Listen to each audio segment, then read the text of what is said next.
Have you ever felt like friendships are more exhausting than fulfilling? Like you're constantly giving, but rarely receiving the same energy back? What if I told you that friendships, as we understand them, are one of the biggest illusions of modern life? That most of the people you call friends are only around because of circumstance, convenience, or mutual benefit, not true connection. Smart people realize this sooner or later, not because they hate people, but because they see through the illusion. Schopenhauer understood this centuries ago. He believed that most friendships are built on need, not genuine loyalty. People stay close as long as it serves them, but the moment their needs change, so do their priorities. Think about it. How many people from your past are still in your life? How many friendships have naturally faded, not because of a fight, but because the context changed? Most people don't question this. They accept it as part of life. But intelligent people, they see through the pattern and they stop caring. In this video, we're going to break down exactly why intelligent people don't care about friendships, why Schopenhauer saw them as a waste of energy, and how understanding this can completely change the way you see social relationships forever. Let's begin. Schopenhauer wasn't just pessimistic, he was brutally honest. He saw human nature for what it is, self-interested, temporary, and transactional. He believed that friendships are not about deep, unconditional connection. Instead, they exist because of practical necessity. In his own words, people's friendships are generally confined to the exchange of small talk and mutual services. Their real thoughts, their true characters, they keep to themselves.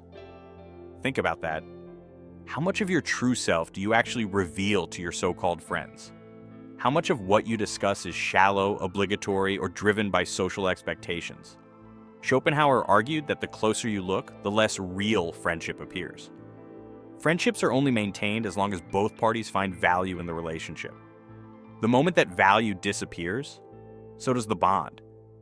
This explains why so many friendships fade without conflict. You didn't fight, you didn't betray each other, but life changed. Your priorities shifted and suddenly you were strangers. It's not personal, it's human nature, and yet society teaches us that we should hold on to friendships at all costs, that losing friends means we're failing in some way. But Schopenhauer disagreed. To him, the idea that friendships should last forever was a romantic delusion, one that only leads to disappointment. And here's the real punch. The smarter you are, the faster you see through this illusion. This is why intelligent people struggle with friendships. It's not because they can't connect, it's because they realize that most people don't truly connect at all. They see how easily friendships dissolve when circumstances change. They notice how many people are only around when they need something. They feel how exhausting it is to carry friendships that no longer provide meaning. So they do what most people can't. They let go. And while society tells them they're wrong for doing so, Schopenhauer would say they're the only ones seeing reality as it truly is. But if friendships are just illusions, what does that mean for us? And why does this realization frustrate intelligent people more than anyone else? Let's go deeper. If friendships are built on convenience, why do intelligent people struggle with them more than anyone else? It comes down to expectations. Most people don't think deeply about their friendships. They maintain social bonds out of habit and rarely question whether their relationships are truly meaningful. They accept friendships as a natural part of life, assuming they will always have people around. But intelligent people see patterns. They analyze social dynamics and quickly realize that most friendships lack true depth. The first frustration they encounter is the superficiality of most social interactions. Many times when they try to engage in deep, meaningful conversations, they are met with indifference or discomfort. They notice that most people are not interested in real discussions, but in entertainment, distractions, and surface-level validation. This creates an imbalance. Intelligent individuals invest more into their relationships than they receive. They listen carefully but rarely feel heard. They seek personal growth, while others cling to familiarity and comfort. Over time, this pattern becomes impossible to ignore. At first, they assume the problem is finding the right people. They believe that somewhere there must be others who think the way they do. But as time passes, they realize the issue is not about specific individuals. It is about the way most human connections function. Schopenhauer warned that the more intelligent someone is, the harder it becomes to maintain friendships. Not because they dislike people, but because they struggle to find others who share their depth of thought. As a result, their relationships often feel unfulfilling. The more someone values friendship, the more likely they are to experience disappointment. This is because they expect loyalty, reciprocity, and consistency in relationships that are, by nature, fluid and self-serving. This leads to what can be called the betrayal effect. People who invest deeply in their friendships often assume those relationships will endure. They believe that their kindness and reliability will be returned in equal measure. But when circumstances change, they realize that many friendships exist only because of temporary alignment. A friend who once seemed inseparable suddenly becomes distant. Someone who relied on them for years moves on without hesitation. The realization is painful, but it is also inevitable. Schopenhauer's solution was simple. Stop expecting people to be more than they are. Friendships will come and go. People will leave. The key is not to resist this truth, but to understand it and use it as a foundation for a different approach to social relationships. Friendships are not about deep emotional connection. They operate on an unspoken contract, one that dictates how people interact and when those interactions end. In the next section, we will break down exactly how this hidden contract works and why understanding it changes everything. If most friendships are shallow and temporary, why do people hold on to them so tightly? The answer lies in something few ever acknowledge. Friendship is not about deep emotional bonds. It is an unspoken contract, a set of hidden rules that dictate how relationships function. People rarely form friendships based on pure connection. Instead, they build them on mutual benefit. Whether it is emotional support, social status, business opportunities, or simply avoiding loneliness, most friendships exist because they serve a purpose. The problem is that this contract is never openly discussed. People pretend that friendships are about loyalty and deep understanding, but the moment the unspoken agreement is broken, the friendship collapses. One of the most common hidden rules is reciprocity. People expect their kindness and attention to be returned. If one friend consistently offers support while the other takes without giving back, resentment builds. Yet, when the balance shifts, the friendship often ends, not because of a dramatic betrayal, but because one person no longer sees value in maintaining the connection. Another rule is social alignment. Many friendships exist simply because two people are in the same environment, school, work, or shared social circles. When that context disappears, so does the friendship. People move on not because they dislike each other, but because the reason for their connection no longer exists. This is why intelligent people often find friendships exhausting. They see through the illusion. They realize that the majority of friendships are held together by routine, convenience, and obligation rather than genuine connection. Schopenhauer understood this long before modern psychology confirmed it. He argued that most people do not truly care for their friends as individuals. They care about what those friends provide. Whether it is companionship, assistance, or entertainment, friendships are rarely selfless. This idea explains why friendships often fail during difficult times. People like to believe their friends will be there when things fall apart, but reality shows otherwise. When someone faces hardship, many of their so-called friends disappear.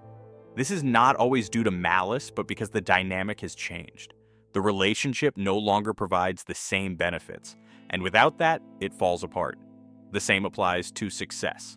When someone rises in status, career, or influence, they often find that old friendships fade. This is because friendships, like any contract, are based on terms that must remain mutually beneficial. If one person evolves while the other stays the same, the contract is broken.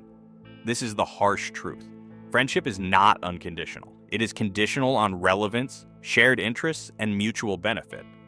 Once those conditions are no longer met, the relationship weakens and eventually disappears.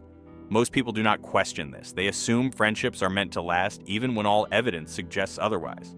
Intelligent people, however, recognize the pattern and adapt. Instead of clinging to outdated relationships, they prioritize meaningful connections over social obligations. They stop chasing friendships and start building strategic alliances, connections that are based on growth, shared vision, and mutual respect rather than empty social rituals. This is not cynicism, it is clarity. It is the understanding that friendships, like everything else in life, follow rules that most people refuse to acknowledge.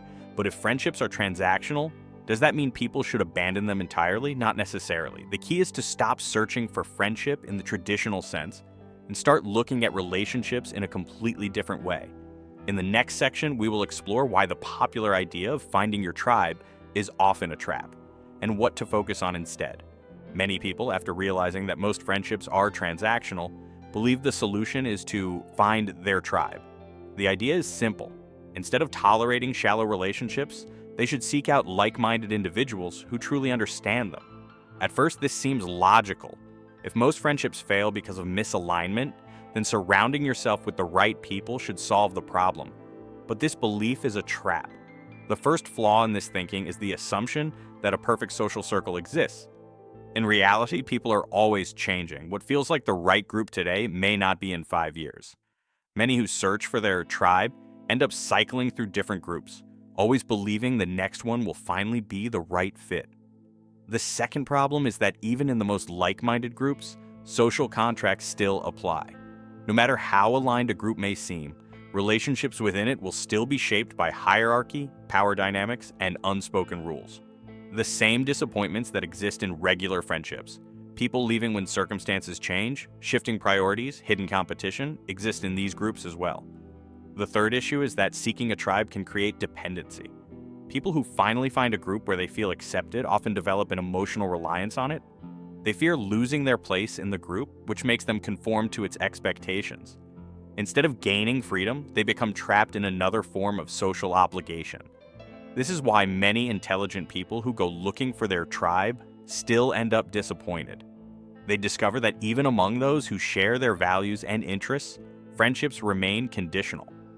Schopenhauer would argue that the real solution is not to find the perfect group, but to stop expecting long-term emotional security from others. Instead of searching for friendships that last forever, it is better to focus on alliances, relationships based on shared goals, mutual benefit, and respect, rather than an illusion of permanence. A person who understands this does not waste time trying to fit into a predefined group. They develop relationships where they make sense for as long as it makes sense. When circumstances change, they do not cling to the past. They move forward without regret. The question then is, if traditional friendships are unreliable and the search for a perfect social circle is flawed, what should a person focus on instead? Schopenhauer's answer was radical but effective. Stop seeking friends. Start seeking self-sufficiency.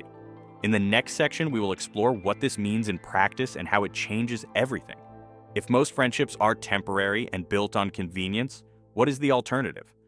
Should a person isolate themselves entirely? Schopenhauer did not argue for total isolation, but he did believe that true freedom comes from not needing friendships to feel complete.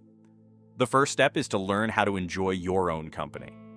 Most people are terrified of solitude because they fear their own thoughts. They use friendships as a distraction from the discomfort of being alone. Intelligent individuals, however, recognize that solitude is a source of strength. When you no longer fear being alone, you become immune to social pressure. The second step is to see people as they are, not as you want them to be. Many friendships fail because one person expects more than the other is willing to give. Instead of being disappointed by human nature, Schopenhauer advised accepting it. People are self-interested and relationships will always be transactional. Understanding this prevents unnecessary frustration. The third step is to prioritize alliances over friendships. Instead of seeking deep emotional bonds, it is better to form relationships based on mutual growth and shared purpose. These connections tend to last longer because they are not built on fragile emotional expectations, but on practical alignment. The goal is not to reject social interaction, but to stop being dependent on it. Once a person reaches this level of self-sufficiency, they are free to engage with others on their own terms, without fear of abandonment or betrayal. This shift in mindset leads to a question that most people never ask. If friendships are temporary, what remains constant? The answer is simple: self-reliance, and that changes everything. If friendships are based on mutual benefit, what happens when you no longer provide value? Would your friends still be there? Schopenhauer believed that most people fear this question because they already know the answer. Maybe the real strength is not in having many friends, but in not needing them at all. If this video gave you clarity, subscribe for more insights that reveal the truths most people are too afraid to face.